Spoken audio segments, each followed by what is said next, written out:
Достар, сәлем!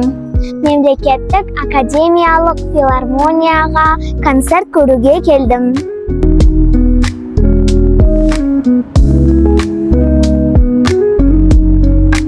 Филармонияға бірінші рет келіп тұрмын. Серуендеп көрейін.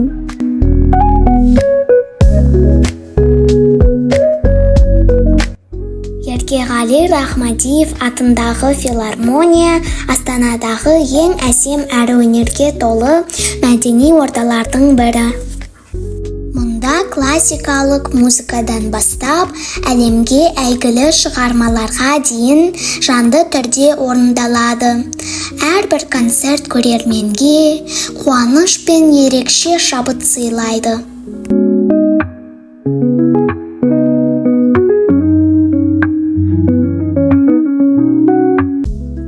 Бүгін «Сумерки» және «Титаник» фильмдерінің музыкасын тыңдаймыз.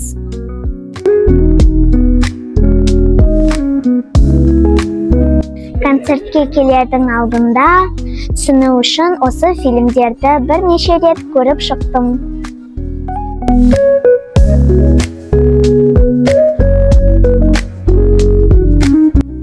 «Сумерки» мен «Титаник» фильмдерінің әуендері тірі орындауда мүлде басқаша естілді.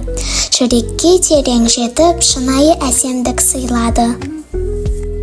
Концерт аяқталды, керемет әсер алдым. Көңіл бөліп қарағандарыңызға рахмет. Келесі кездескенше. Осындай өнер кештеріне қатысу мүмкіндігі үшін шын жүректен ризамын. Бұл сәттер рухани дамуыма, әсемдікке деген сүйіспеншілігімнің артуына себеп болады.